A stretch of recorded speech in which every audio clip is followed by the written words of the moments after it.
Tratados sobre el Evangelio de San Juan por San Agustín. Tratado número 7.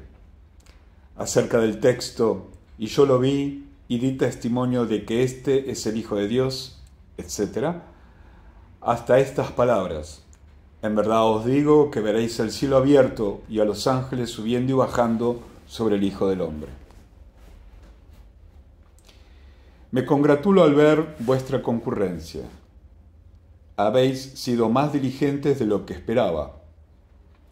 Esta es mi alegría y consuelo en todos los trabajos y peligros de esta vida. Vuestro amor a Dios, vuestra piadosa diligencia, vuestra firme esperanza, vuestro fervor de espíritu. Oísteis, cuando se leyó el Salmo, que el pobre y desvalido dan voces a Dios en este mundo. Voz es esta oída ya con frecuencia y que debéis recordar, y voz no de un solo hombre, y sí también de un solo hombre.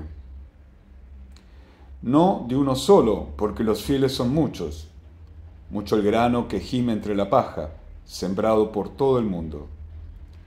Y sí también de uno solo, y es que todos son miembros de Cristo, y por eso son un cuerpo solamente. Este pueblo pobre y desvalido ignora las alegrías del mundo. Sus dolores, lo mismo que sus alegrías, están en lo interior, donde no penetra nadie, sino aquel que oye al que gime y corona al que espera. Son vanidad las alegrías del siglo. Se esperan con gran expectación antes de que lleguen, pero se van de las manos nada más al llegar. El día de hoy, día de alegría en esta ciudad para los malvados, mañana ya no lo es. Ni ellos mismos serán mañana lo que hoy son. Todo pasa, todo vuela, todo se desvanece como el humo. Ay de los que de tales cosas se enamoran. Toda alma sigue la suerte de lo que ama. Toda cosa es seno, todo brillo de la carne como flor de campo. Secóse el heno y se cayó la flor, mas la palabra del Señor permanece eternamente. Mira lo que debes amar si ansías permanecer eternamente. Pero tal vez dirás, ¿cómo puedo yo poseer al Verbo de Dios? El Verbo se hizo carne y habitó entre nosotros. Por eso es propio, amadísimos, de nuestra pobreza e indigencia, dolerse de aquellos que se creen ricos. Su gozo se asemeja al de un loco. El loco goza y ríe en sus accesos de locura, pero el cuerdo, en cambio, lo compadece. Nosotros, carísimos, que éramos todos locos y que por la medicina que recibimos venida del cielo recobramos la salud, no nos lleva el amor a lo que nos llevaba antes, no cesamos de gemir a Dios por lo que aún tienen perdida la cabeza. Poderoso es el Señor para darles también a ellos la salud. Es necesario que se miren a sí mismos y que se avergüencen. Quieren verlo todo y no saben verse a sí mismos. Y si alguna vez se miran, no ven sino lo que les avergüenza y llena de confusión. Mientras que esto no suceda, sigan otra dirección nuestros deseos y nuestra vida.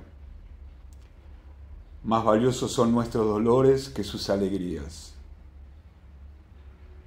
Por lo que toca al número de nuestros hermanos, es difícil que haya habido alguien entre ellos que se haya dejado arrastrar por tales reuniones. En cambio, por lo que se refiere al número de los hermanos, me contrista, y lo que es más de lamentar es el que no hayan ido más bien corriendo a la iglesia. Pues si no el temor, sí el pudor debió retraerles de esa clase de público. Vea esto quien todo lo ve y que intervenga su misericordia, que es la que sana a todos. Los aquí reunidos comamos de los manjares divinos, y nuestra alegría sea su palabra. Nos convida con su evangelio. Él es nuestro manjar, más dulce que ninguno, pero con tal de que se tenga sano el paladar del corazón. Creo yo que vuestra caridad recuerda muy bien que se va exponiendo por orden este evangelio, y creo también que no habrá echado en olvido tampoco lo ya explicado, máxime lo más reciente sobre Juan y la paloma. Se dijo cuál es la singularidad que vio Juan en el Señor mediante la paloma, aun cuando él, por inspiración del Espíritu de Dios, sabía ya que era el Señor. Que lo singular que ve Juan por la paloma es el poder de bautizar del Señor, intransferible a otra persona, pues a Juan se dijeron estas palabras: sobre el que vieres que baja como una paloma el Espíritu Santo y que se posa sobre él, este es el que bautiza en el Espíritu Santo. ¿Qué significa este es? Que no es otro el que bautiza, aunque sea por medio de otro. Pero, ¿por qué Juan conoció esta propiedad por la paloma? He dicho ya mucho sobre esta cuestión, que ni se puede ni es necesario que se repita. En resumen, la razón principal es porque la paloma simboliza la paz. La paloma halla frutos en los árboles bautizados fuera y los trae al arca. ¿Recordáis vosotros que Noé soltó la paloma del arca, que nadaba sobre las aguas y que era como bautizada por ellas, pero no se sumergía? Después que hubo soltado Noé la misma paloma, volvió con un ramo de olivo que no tenía solo hojas, sino frutos también. Es lo que a los hermanos que se bautizan fuera se debe desear, que lleven fruto. No los dejará fuera la paloma, sino que los traerá al arca. El fruto todo entero es la caridad, sin la que el hombre es nada, aunque tenga todo lo demás. Hicimos también mención y detenido examen de lo dicho ya con verdadera profusión por el apóstol. El apóstol es el que dice: aun cuando hable las lenguas de los ángeles, si no tengo caridad, soy un metal que suena, o como un címbalo que retiñe. Aun cuando posea toda la ciencia y penetre todos los misterios, y tuviera el don de profecía y toda la fe, ¿en qué sentido dice toda? Hasta trasladar las montañas, si no tengo caridad, soy nada. Y aunque distribuya todos mis bienes a los pobres y entregue mi cuerpo a las llamas, si no tengo caridad, nada me aprovecha. No pueden decir que tienen caridad quienes dividen la unidad. Este es el resumen de lo dicho hasta aquí.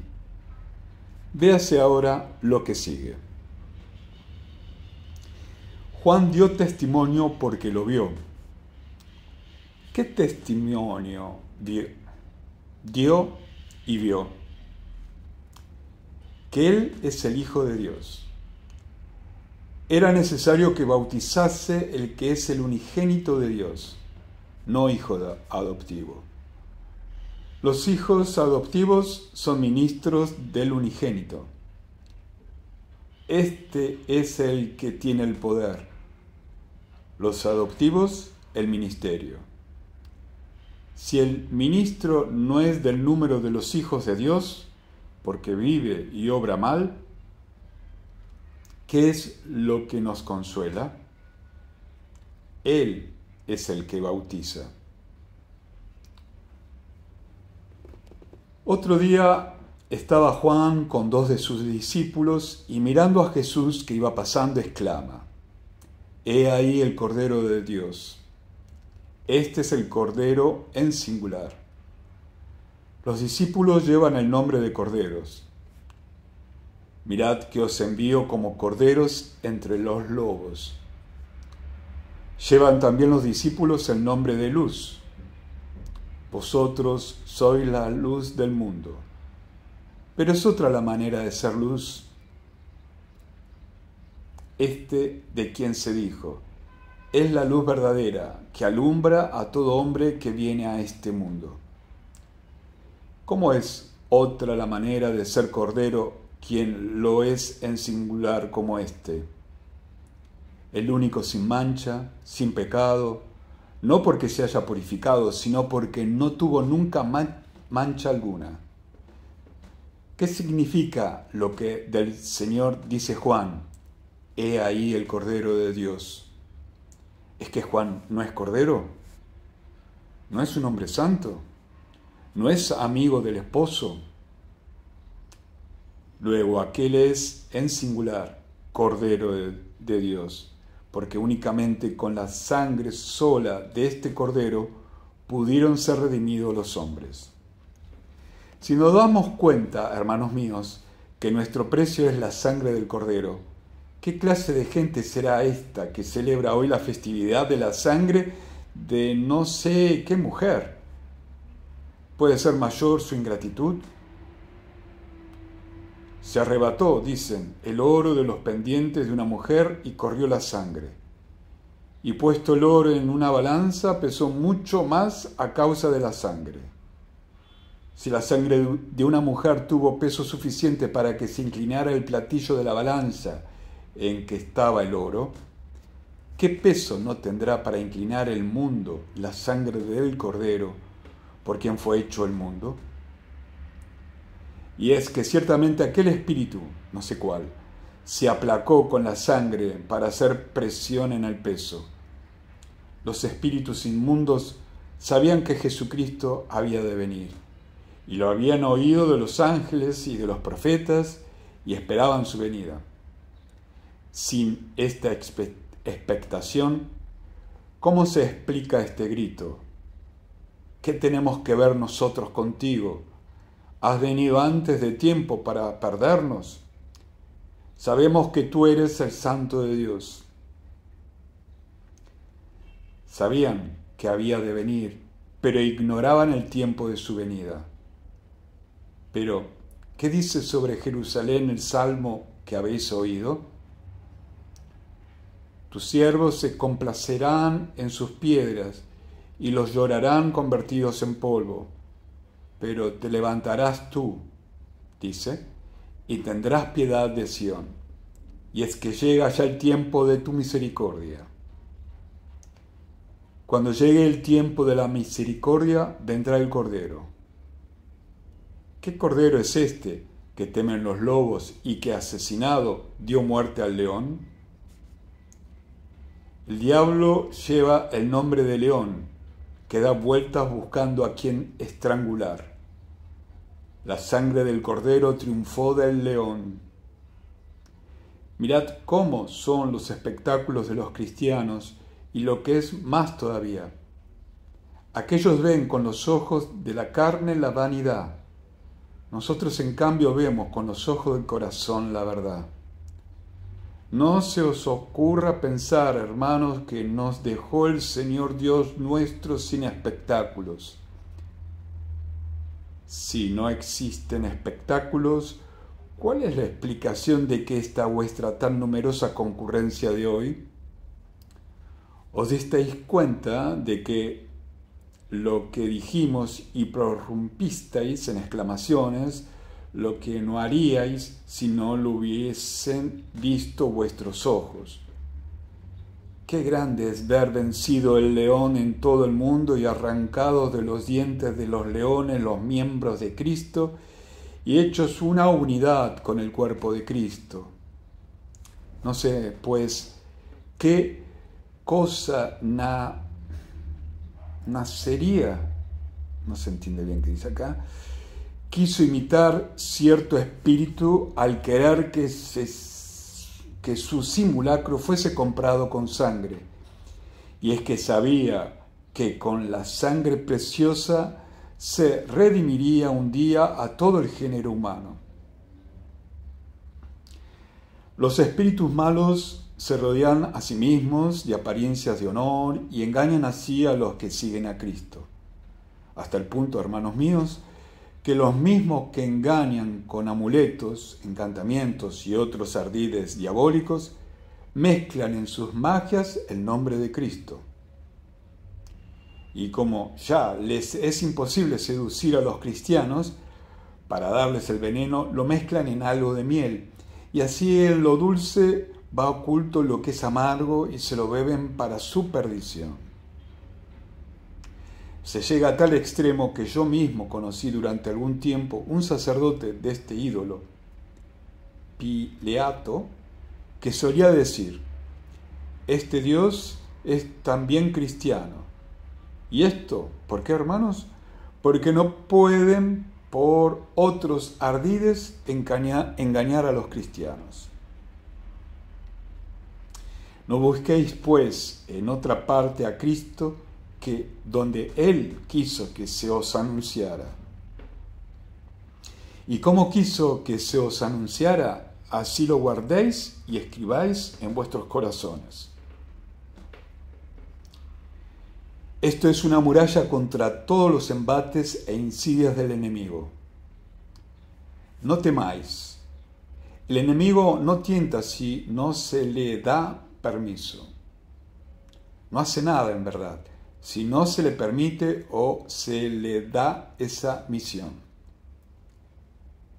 Le envía como ángel malo el poder que le tiene bajo su dominio. Se le permite cuando pide algo. El fin de esto no es otro que probar a los buenos y castigar a los malos. ¿Qué temes? Anda con el Señor tu Dios y seguro puedes estar. Lo que no quieren que sufras, no lo sufrirás. Y lo que permitiere que padezcas, será azote del que corrige más bien que pena del que condena. Se nos adiestra en orden a la herencia eterna. ¿Y se desdeña el azote? Si un niño, hermanos míos, se resistiese a las bofetadas o azotes de su padre, ¿no se diría que era un soberbio, un niño sin esperanza alguna, un desagradecido a la corrección paterna? ¿Qué intención es la del padre hombre en la corrección de su hijo hombre también? La intención es que pueda conservar los bienes temporales que él mismo adquirió y reunió para él. No quiere que derroche los bienes que él mismo deja por no poder retenerlos eternamente. No enseña al niño para que participe con él en la posesión de sus bienes, sino para que entre en posesión de ellos después de él. Hermanos míos, un padre instruye al hijo, que será sucesor suyo y que pasará igualmente por todas aquellas vicisitudes que ha de pasar él mismo que le instruye. ¿Cómo queréis, según esto, que nos instruya nuestro Padre, no para sucederle, sino para entrar con él y permanecer eternamente en la fruición de la herencia que no se marchita, ni puede perecer, ni conoce contratiempo alguno? La herencia es Él mismo. La herencia es el mismo Padre Celestial. Este será un día nuestra posesión. ¿No están justificadas sus correcciones? Suframos, pues, las correcciones de nuestro Padre. Cuando nos duele la cabeza, no vayamos a los encantadores, ni a los adivinos, ni a remedios inútiles o vanos. ¿Cómo, hermanos, no voy a llorar yo por vosotros? Veo hacer eso todos los días. ¿Qué tendré que hacer yo? ¿No he podido todavía convencer a los cristianos que la esperanza se ha de poner en Cristo? Hágase la hipótesis de que muera uno de esos a quienes se aplicaron estos remedios. ¿Cuántos mueren a pesar de estos remedios y cuántos sin ellos viven? ¿con qué cara irá esa alma a la presencia de Dios?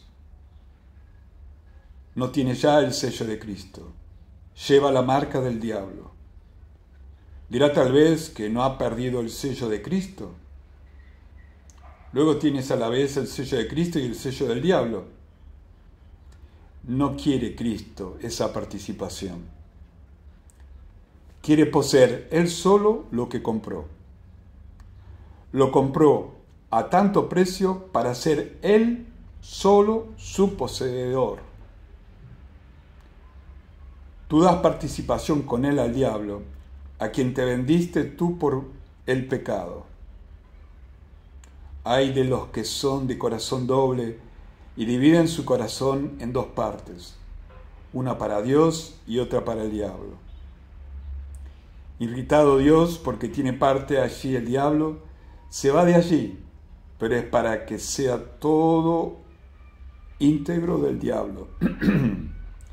No en vano habla el apóstol de esta manera: no deis lugar en vosotros al diablo. Insistamos en el conocimiento amoroso del Cordero, hermanos, en el conocimiento de la grandeza de nuestro precio. Estaba Juan y 2 de sus discípulos. He aquí 2 discípulos de Juan. Como Juan era así amigo del esposo, no buscaba su gloria, sino que daba testimonio de la verdad. ¿Intentó por ventura retener con él a sus discípulos para que no fueran en pos del Señor? Más bien muestra él a sus discípulos a quién debían seguir. Los discípulos le tenían a él por el Cordero, y díceles: ¿qué es lo que de mí pensáis? Yo no soy el Cordero. Mirad, ese es el Cordero de Dios, del cual ya había dicho antes: he aquí el Cordero de Dios. Pero, ¿qué bien nos trae el Cordero de Dios? He ahí, dice, el que borra el pecado del mundo. Oído esto, van tras de él los 2 que estaban en compañía de Juan. Veamos lo que sucede cuando dice Juan: he aquí el Cordero de Dios. Los 2 discípulos, al oírle hablar así, van en pos de Jesús. Se vuelve Jesús, ve que le siguen y díceles: ¿qué buscáis? Responden ellos: Rabí, que significa maestro, ¿dónde moras? Ellos no le siguen todavía como para quedarse con él. Ellos se quedarán con él, como es evidente, cuando les llamó de la barca. Andrés era uno de estos 2, como lo acabáis de oír, y hermano de Pedro. Y sabemos por el Evangelio que el Señor llamó a Pedro y a Andrés de la barca con estas palabras: venid en pos de mí, y yo os haré que lleguéis a ser pescadores de hombres. Desde ese momento se unieron ya con él para no separarse más.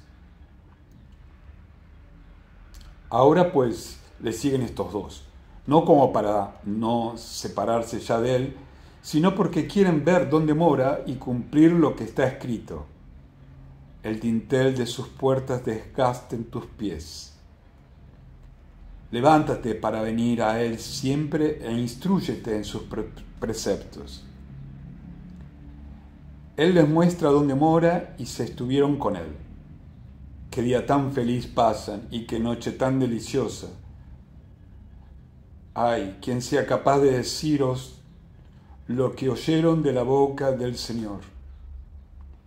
Edifiquemos nosotros mismos y hagamos una casa en nuestro corazón a donde venga Él a enseñarnos y a hablar con nosotros. ¿Qué buscáis? Responden ellos. Rabí, que significa maestro. ¿Dónde vives? Contesta Jesús. Venid y vedlo. Y se fueron con él y vieron dónde vivía, y se quedaron en su compañía aquel día. Eran como las 10. ¿Pensaremos acaso que no le interesaba al evangelista decirnos con precisión qué hora era? Puede ser que no quiera advertirnos nada ni que inquiramos nada en esto. La hora era como las 10. Este número significa la ley. Por eso se dio en 10 mandamientos. Mas había llegado ya el tiempo de cumplir la ley por el amor, ya que los judíos no podían cumplirla por el temor. Por esto dice el Señor: no he venido a destruir la ley, sino a cumplirla. Con razón, pues, a la hora 10 le siguen estos dos por el testimonio del amigo del esposo. Y a la hora 10 oyó, Rabí, que significa maestro. Si el Señor oyó Rabí a las 10 y el número 10 es el de la ley, luego el maestro de la ley no es sino el dador de la ley también. No diga nadie que uno da la ley y otro enseña la ley. La enseña el mismo que la da. Él es el maestro de la ley y él mismo la enseña.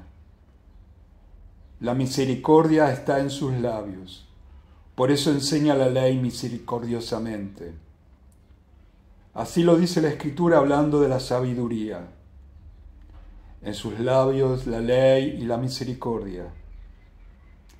No temas que te sea imposible cumplir la ley. Vete a la misericordia. Si te es más difícil cumplir la ley, utiliza aquel pacto, aquel escrito, aquellas plegarias que para ti compuso el celestial jurisconsulto. Quienes tienen algún pleito y quieren dirigir una súplica al emperador, buscan un hábil jurisconsulto que se la redacte, no sea que formule mal la petición y que en vez de conseguir lo que pide, se encuentre el castigo.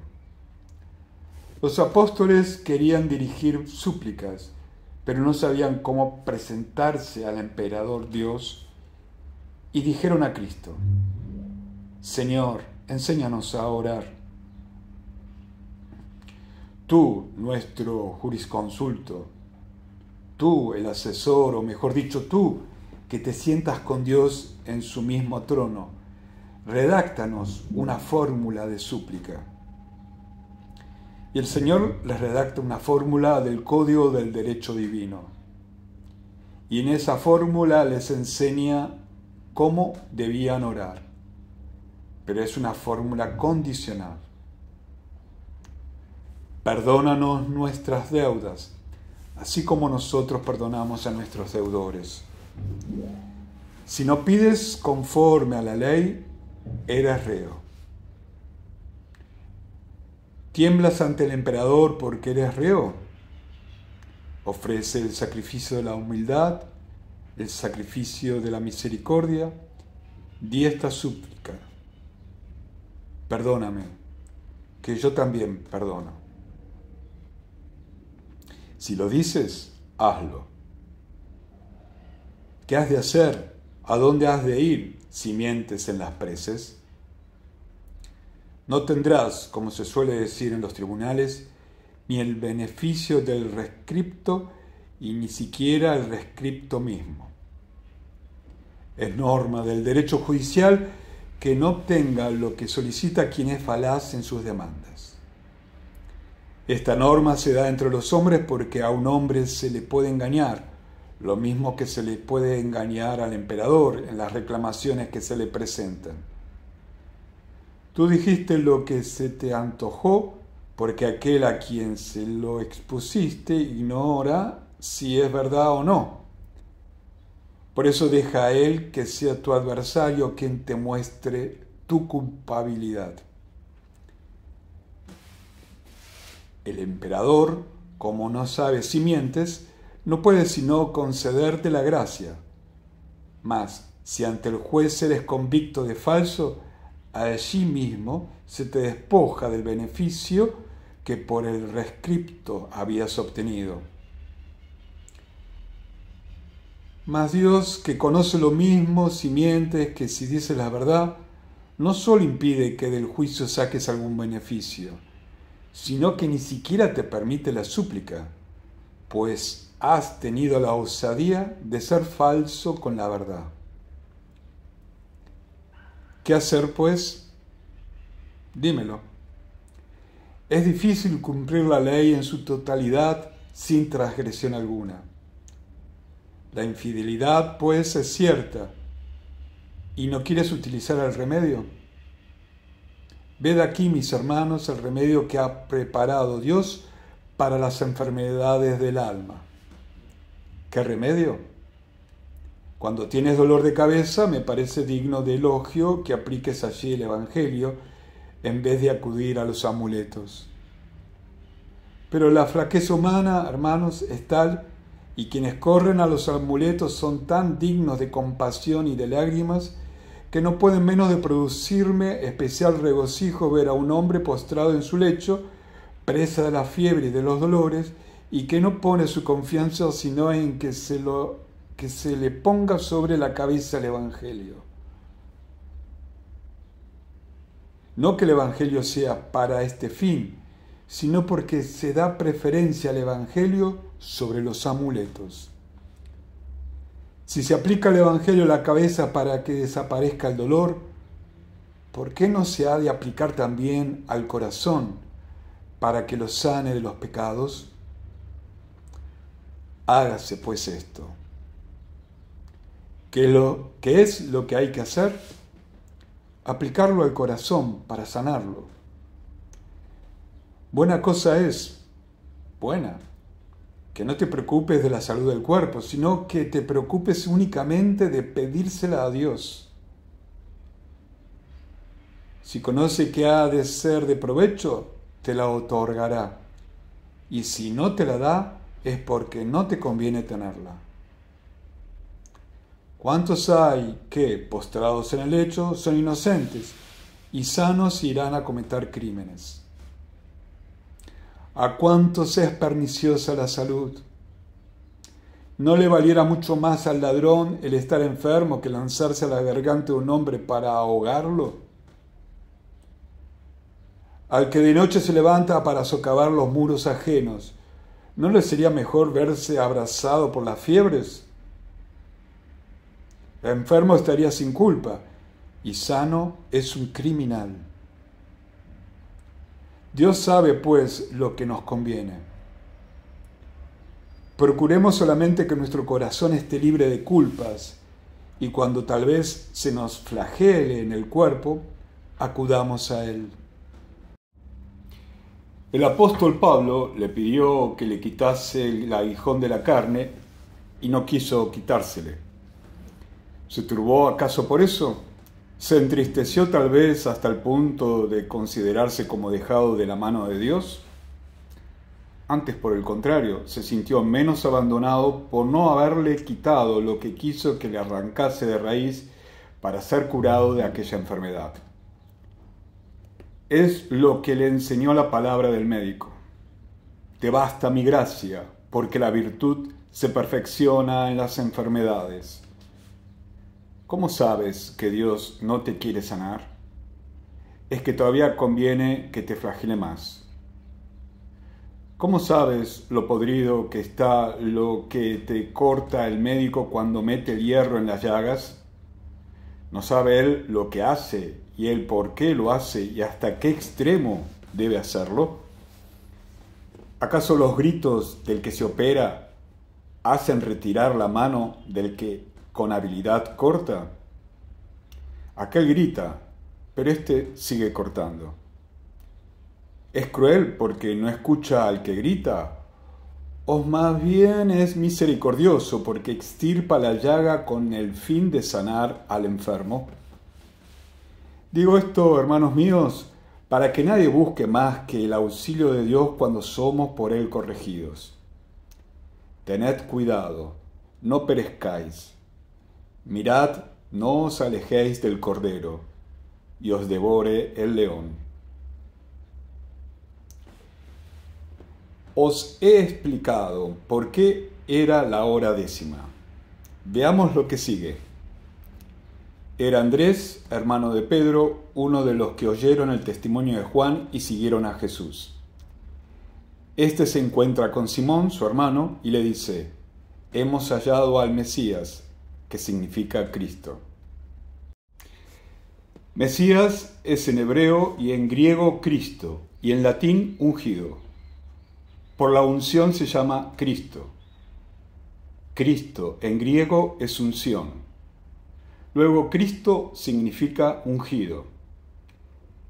Él es el ungido en singular, el ungido por excelencia, y de donde procede la unción de todos los cristianos. Pero Él es el ungido por excelencia. Oye cómo le dice el Salmo: por eso te ungió Dios, tu Dios, con el óleo de la alegría sobre tus copartícipes. Todos los santos son partícipes de esta unción, pero Él es en singular, el santo de los santos, y el ungido en singular, y el Cristo en singular. Y lo lleva a Jesús. Jesús fija en él su mirada y le dice: tú eres Simón, hijo de Juan, y tú te llamarás Cefas, que significa Pedro. No es gran cosa que el Señor diga de quién es hijo este. ¿Qué es grande para el Señor? Sabía los nombres de todos los santos que predestinó antes de la existencia del mundo. ¿Y te causa extrañeza que le diga a un hombre: tú eres hijo de tal y tú llevarás tal nombre? ¿Es gran cosa cambiarle el nombre y de Simón hacerle Pedro? Pedro viene de piedra, y la piedra es la iglesia. El nombre de Pedro es, pues, figura de la iglesia. ¿Quién es el que está seguro sino el que construye sobre piedra? ¿Qué es lo que dice el mismo Señor? El que oye mis palabras y las practica, semejante es a un hombre prudente que edifica sobre piedra, que no cede a las tentaciones. Y cae la lluvia, llegan los ríos, soplan los vientos, choca todo contra la casa y no se derrumba. Está construida sobre piedra. Todo hombre, por el contrario, que oye mis palabras pero no las practica, tema ya cada uno de vosotros y póngase en guardia. Semejante es al insensato, que edifica su casa sobre arena, y cae la lluvia, llegan los ríos, soplan los vientos, y todo esto choca con fuerza contra esa casa, y se derrumba, y es grande su ruina. ¿Qué utilidad reporta de entrar en la iglesia el que edifica sobre arena? El que oye y no practica, edifica, sí, pero sobre arena. Quien no oye, tampoco edifica. Mas el que oye, edifica. ¿Sobre qué?, preguntó. Puede edificar de dos maneras: sobre piedra y sobre arena. ¿Qué decir de los que no oyen? ¿Tienen seguridad? ¿Es el Señor el que dice que tiene seguridad porque no edifica nada? No. No tiene defensa ni contra la lluvia, ni contra los ríos, ni contra los vientos. Todo esto, cuando llega, los barre antes de derribar las casas. Una sola seguridad hay: edificar, sí, pero sobre piedra. Si oyes, pero no practicas, construyes, sí, pero lo que construyes es tu ruina, porque cuando llega la prueba, deshace tu casa y sus ruinas te deshacen a ti. Mas si no oyes, no tienes defensa, y aquellas pruebas te darán a ti mismo la muerte. Oye, pues, y practica. Es el único remedio. ¿Cuántos ciertamente que oyen hoy, pero no practican, serán barridos por el río de esta fiesta? No está claro la palabra ahí. Como oyen, pero no practican, llega esta fiesta anual como un río que pasa desbordándose como un torrente y al punto se seca. Pero ay de aquel a quien lleve el torrental. Sabe vuestra caridad que, si no se oye y se practica, no se construye sobre piedra y no se tiene relación alguna con este gran nombre tan recomendado por el Señor. Ese nombre ha robado vuestra atención, pues si antes hubiera llevado el nombre de Pedro, no hubiera comprendido vuestra caridad del misterio de la piedra y creyera que por casualidad se llamaba así, no por providencia de Dios. Quiso, pues, que llevara antes un nombre diferente, con el fin de que, por la sustitución misma del nombre, resaltara más la significación del sacramento.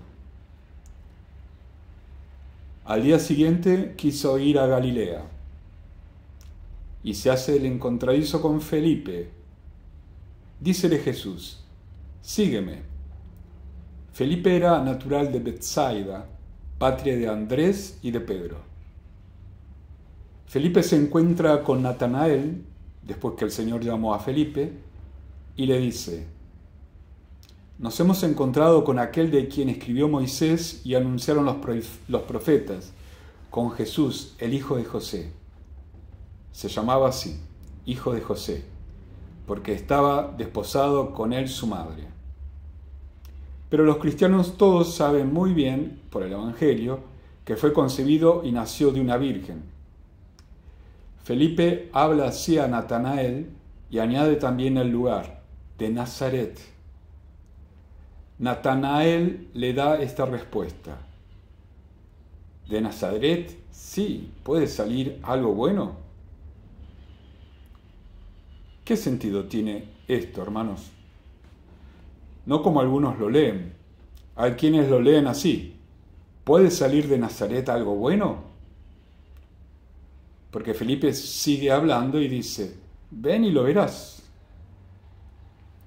Esta respuesta de Natanael se presta igualmente a ambas lecturas, bien sea como afirmación: de Nazaret sí puede salir algo bueno, y sigue él: ven y lo verás, bien se lea en sentido de duda y de interrogación: ¿puede venir algo bueno de Nazaret? Responde Felipe: ven y lo verás. Como lo mismo una que otra lectura no están en contradicción con lo que sigue, corre de nuestra cuenta investigar qué sentido es el preferible. En lo que sigue se prueba cómo era este Natanael. Escuchad qué tal era. El Señor mismo es su testimonio. Por el testimonio de Juan fue dado a conocer el soberano Señor, y por el testimonio de la verdad se dio a conocer al bienaventurado Natanael. Pues, aunque el Señor no le recomendase el testimonio de Juan, el mismo Señor daba testimonio de sí. La verdad es ella misma su testimonio de recomendación. Mas, porque los hombres no podían comprender la verdad, tenían que buscarla con una antorcha o lámpara. Por eso, para mostrarnos al Señor fue enviado Juan. Oye ahora el testimonio que el Señor da de Natanael. Respuesta de Natanael: de Nazaret sí puede salir algo bueno. Dícele Felipe: ven y lo verás. Ve Jesús a Natanael, que venía a su encuentro, y dice de él: mirad, ese es un verdadero israelita, no hay doblez en él. Magnífico testimonio. Ni de Andrés, ni de Pedro, ni de Felipe se dice nunca lo que de Natanael. Mirad, ese es un verdadero israelita, no hay doblez en él. ¿Qué conclusión deducir de esto, hermanos? ¿No debería ser el primero de los apóstoles? Pues ni es el primero entre los apóstoles, ni el del medio, y ni siquiera el último de los 12, aquel hombre de quien tan magnífico testimonio dio el Hijo de Dios en estas palabras, mirad, ese es un verdadero israelita, no hay doblez en él. ¿Se quiere saber la causa por la que el Señor manifiesta? Se puede ver la razón con probabilidad. Hay que tener presente que Natanael era un erudito y muy versado en el conocimiento de la ley. Por eso no quiso el Señor admitirlo entre los discípulos. Él eligió idiotas para confundir al mundo. Escucha cómo lo dice el apóstol. Pensad, hermanos, en vuestra vocación, cómo no existen entre vosotros muchos sabios según la carne, ni muchos poderosos, ni muchos nobles, sino que eligió Dios la flaqueza del mundo para confundir la fortaleza, y lo que es miserable y despreciable y lo que no es, como si fuese, para destruir lo que es. Si hubiera elegido Dios a un hombre sabio, se atribuiría tal vez su elección a su sabiduría. Nuestro Señor Jesucristo, como quería quebrantar la cerviz de los soberbios, no busca al pescador por el orador, sino que conquista al emperador por el pescador. Gran orador era Cipriano. Sin embargo, es preferido Pedro, el pescador, para traer después a la fe al orador y al emperador. Ningún noble ni sabio fue elegido el primero. Dios eligió la flaqueza del mundo para confundir la fortaleza.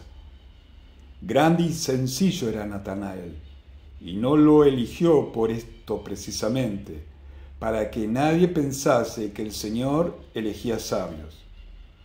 Por su misma pericia en la ley se explica que con solo oír de Nazaret, conocía las Escrituras y sabía que de allí había que esperar al Salvador, lo que no sabían otros escribas y fariseos tan fácilmente. Se explica, que con solo oír él, que era doctísimo en la ley, hablar a Felipe que decía, hemos hallado a Jesús de Nazaret, aquel de quien Moisés escribió en la ley y anunciaron los profetas, a Jesús, hijo de José, dijera como esperanzado, sí, de Nazaret puede venir algo bueno. Veamos ahora lo demás acerca de él. Mirad, es un verdadero israelita, no hay doblez en él. ¿Qué significa eso? No hay doblez en él. ¿Es que no tenía pecado alguno? ¿Es que no estaba enfermo? ¿Es que no tenía necesidad de médico? No, nada de eso. No existe nadie que haya nacido sin la necesidad de este médico. ¿Qué es lo que quiere decir por estas palabras? No hay doblez en él. Examinémoslo más atentamente y se verá con la ayuda del Señor. El Señor dice dolo. Quien comprenda la lengua latina sabe que hay dolo cuando se hace una cosa y se finge otra. Esta atenta vuestra caridad. Dolo no es lo mismo que dolor. Hago esta observación porque un gran número de nuestros hermanos, que conocen mal el latín, se expresa de tal modo que llega a decir el dolo le hace sufrir, en vez de decir el dolor. Dolo es fraude, es simulación. Cuando se tiene una cosa en el corazón y se dice otra. Ustedes entonces entiendan que hay dolo. Se tiene como dos corazones, uno como seno del corazón, donde ve la verdad, y otro como vientre, donde concibe la mentira. Y con el fin de que veáis que el dolo es esto, se dice en el Salmo, labios dolosos. ¿Qué son labios dolosos? Sigue el Salmo. Hablan mal con el corazón y con el corazón. ¿Qué son corazón y corazón, sino dos corazones? Como en este no había dolo, por eso el médico no lo juzgó sano, pero sí curable. Porque sano es una cosa y curable otra, e incurable otra muy distinta. El enfermo de quien se tiene esperanza es curable. Es incurable el que está ya desahuciado, y sano el que no necesita de médico. El médico que había venido a curar vio que éste era curable. No había doblez en él. ¿Por qué no hay doblez en él? Porque si es pecador, confiesa que lo es. Si en cambio es pecador y dice que es justo, hay doblez en su confesión. El Señor alaba en Natanael la confesión de su pecado. No declara que no era pecador. Por eso cuando los fariseos, que se tenían por justos, censuran al Señor porque como médico se mezclaba con los enfermos y le dicen: mirad con quienes come, con los publicanos y con los pecadores, el médico responde así a los frenéticos: no tienen necesidad de médico los sanos, sino los que están enfermos. No he venido a llamar a los justos, sino a los pecadores. Esto fue decirles: vosotros decís que sois justos, mas sois pecadores. Juzgáis que estáis sanos, pero estáis enfermos. Rechazáis la medicina, pero sin tener la salud. Y así el fariseo que invitó al Señor a un banquete se creía que era sano. En cambio, aquella mujer enferma irrumpe en una casa donde no la habían invitado y, perdiendo la vergüenza por el deseo de su salud, se acerca no a la cabeza del Señor ni a sus manos, sino a sus pies, que lava con sus lágrimas y enjuga con sus cabellos, besa con su boca, unge con sus perfumes. Y la que era pecadora hace las paces con los pies del Señor. Aquel, el fariseo, que estaba recostado allí como sano, censura al médico diciendo en su interior: si este fuera profeta, sabría qué mujer es la que le está tocando los pies. Se imagina que no la conoce, pues no la rechaza, como si no le tocaran manos inmundas. Pero Jesús la conoce y consiente que toque sus pies para con el tacto sanarla. Ve el Señor el corazón del fariseo y le propone esta parábola. Un acreedor tenía 2 deudores. Uno le debía 50 denarios y el otro 500. Y no tenían con qué pagar y perdonó a los 2. ¿Quién de los 2 le amó más? Respuesta de Simón: creo, Señor, que aquel a quien más perdonó. Se vuelve Jesús a la mujer y dice así: ¿ves a esta mujer? Yo entré en tu casa y tú no me diste agua para los pies, y ésta en cambio ha lavado mis pies con sus lágrimas y los ha enjugado con sus cabellos. Tú no me diste el ósculo de paz, y ésta no cesa de besarme los pies. Tú no me ungiste con óleo la cabeza, y ésta ha derramado sus perfumes sobre mis pies. Por eso te digo que se le perdonan muchos pecados, porque ama mucho. Mas a quien se le perdona poco, es que ama poco. Esto fue decirle: tú estás más enfermo que ésta y te crees sano. Crees que se te perdona poco, cuando en realidad eres el que más debes.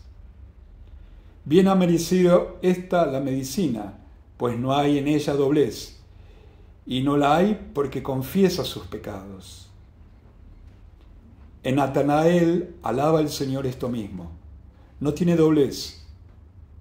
Muchos fariseos, en cambio, que estaban empaquetados, se decían justos e iban con doblez. Por eso eran incurables.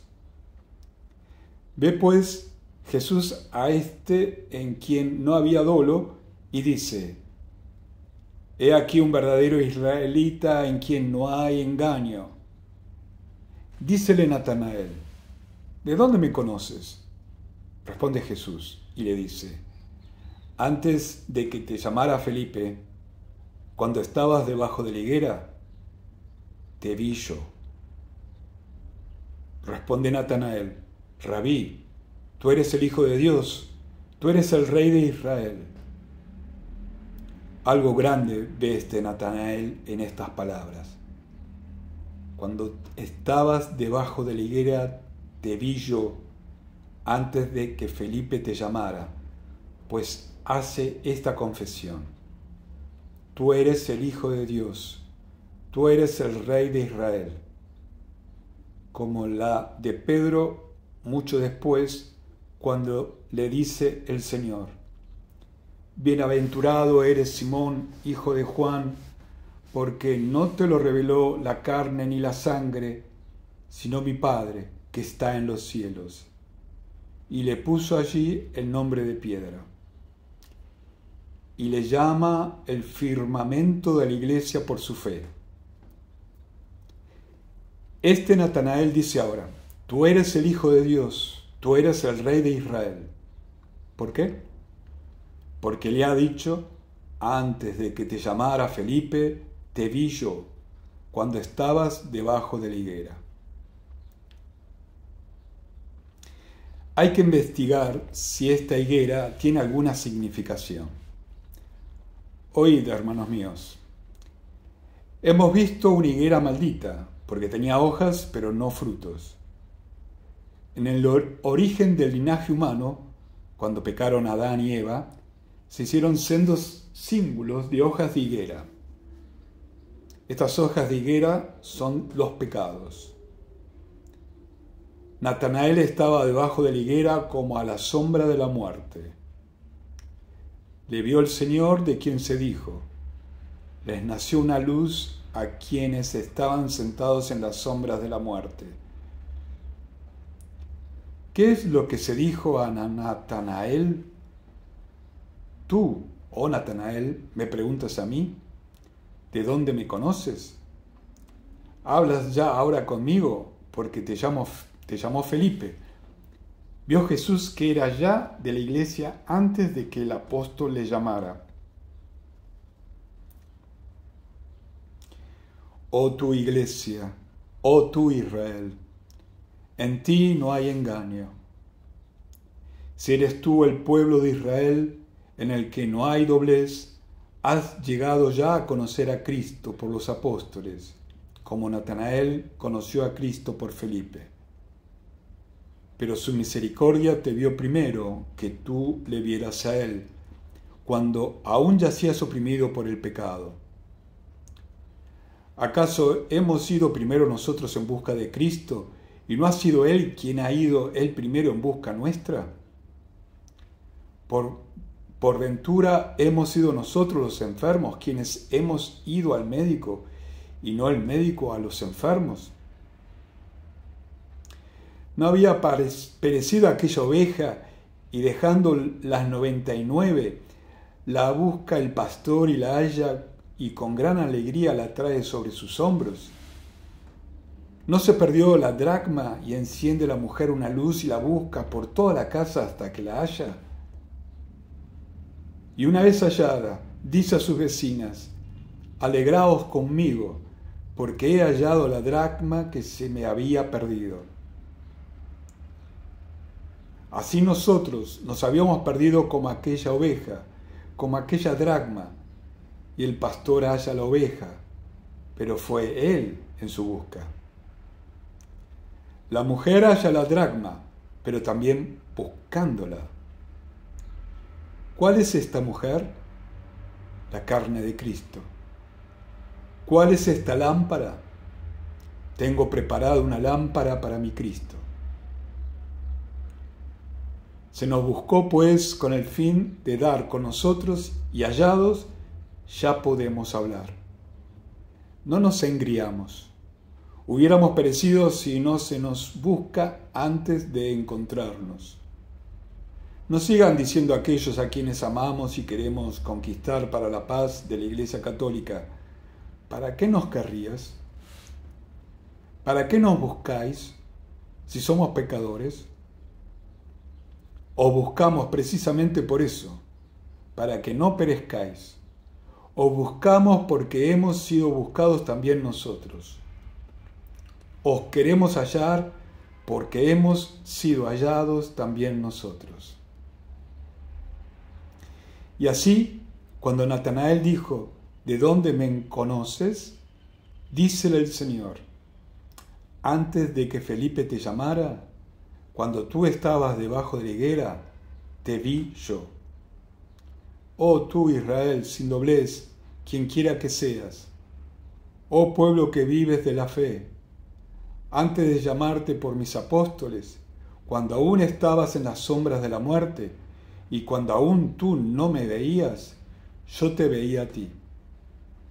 A renglón seguido le dice el Señor: ¿tú crees porque te dije que te había visto debajo de la higuera? Aún verás cosas mayores que estas. ¿Qué significa? Verás cosas mayores que estas. Y siguió: en verdad os digo, que veréis los cielos abiertos y a los ángeles que bajan y suben sobre el Hijo del Hombre. Hermanos, no sé cuál es mayor que esto. Debajo de la higuera te vi yo, mas es desde luego el habernos justificado después de llamarnos que el habernos visto postrados en las sombras de la muerte. ¿De qué nos hubiera servido quedarnos allí donde nos vio? ¿No estaríamos por ventura allí todavía? ¿Cuál es esta cosa mayor? Cuando hemos visto nosotros a los ángeles subir y bajar sobre el Hijo del Hombre. Ya os he hablado otras veces de estos ángeles que suben y bajan, y por si se os ha olvidado, os lo vuelvo a decir ahora brevemente, como para recordároslo. Sería mucho más extenso si se tratara, no de recordar, sino de hablar ahora por primera vez. Jacob vio en sueños escalas y ángeles que bajaban y subían por ellas, y ungió la piedra que le servía de cabecera. Ya os he dicho que Cristo es el Mesías, que Cristo es el ungido. No ungió la piedra para llegarse hasta ella y adorarla. Eso sería idolatría, no significación de Cristo. La significación no va más allá de sus propios límites, y lo significado es Cristo. Piedra ungida, pero no para hacer de ella un ídolo. Piedra ungida. ¿Por qué piedra? He aquí que yo pondré como fundamento de Sión una piedra escogida, angular y preciosa.